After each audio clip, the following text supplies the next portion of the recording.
आप सब किसी न किसी कॉम्पिटेटिव एग्जाम की तैयारी कर रहे हैं। कल आप भी लोग प्रशासन का हिस्सा होंगे, कुछ डॉक्टर्स, इंजीनियर, सीए या मास्टर होंगे। आज हमें विचार करने की आवश्यकता है कि जब हम कल प्रशासन का हिस्सा होंगे तो हम वो कौन से बदलाव लाएंगे जो आज हम लाना चाहते हैं।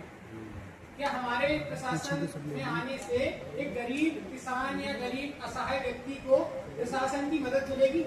क्या हमारे डॉक्टर बनने से किसी असहाय व्यक्ति को अच्छी स्वास्थ्य सुविधा मिलेगी? क्या हमारे शिक्षक बनने से 2 किलोमीटर दूर जो गांव का बच्चा पैदल चलकर सरकारी स्कूल की चौखट पर कदम रख रहा है, क्या उसे अच्छी सुविधा मिलेगी? विचार करने की आवश्यकता है, क्योंकि जब हम प्रशासन का हिस्सा होंगे, हम अच्छा कार्य करेंगे, तभी हमारा देश आत्मनिर्भर भारत और सशक्त भारत बनेगा।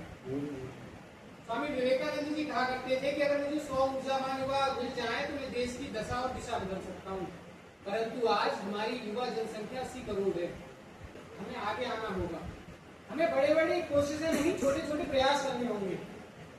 आज जब हम अपना कार्य पूरी ईमानदारी के साथ, पूरी निष्ठा के साथ करेंगे, जब हम अपने जन्मदिन पर 5 पौधों को लगाकर पर्यावरण संरक्षण का योगदान दे देंगे, तो मुझे लगता है यही राष्ट्र निर्माण की आधारशिला है।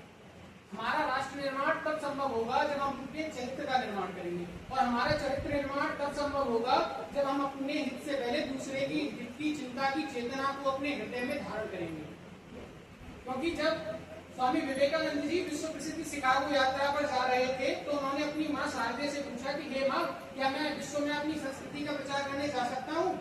तो माँ ने कहा कि हे नरेंद्र, जरा वो चाकू मुझे पकड़ाना। उन्होंने चाकू दिया और माँ शारदे ने कहा कि हाँ, अब तुम अपने संस्कृति का प्रचार करने विश्व भर में जा सकते हो।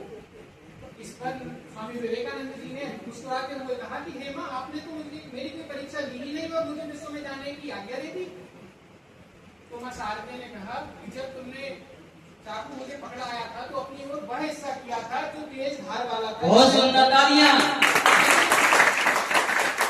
जिससे चोट लग सकती थी, और मेरी ओर वो हिस्सा किया जो लकड़ी वाला था, जो मेरे लिए सेफ था। तुमने इस छोटे से कृत्य को करते हुए भी अपने हित से पहले दूसरे की हित की चेतना का, चिंता की चेतना को अपने हृदय में धारण किया। मुझे लगता है अगर हम अपने हित से पहले दूसरे की हित की चिंता की चेतना को अपने हृदय में धारण करेंगे तो वही सच्ची देशभक्ति और वही सबसे अच्छा राष्ट्र प्रेम। बहुत बढ़िया, बहुत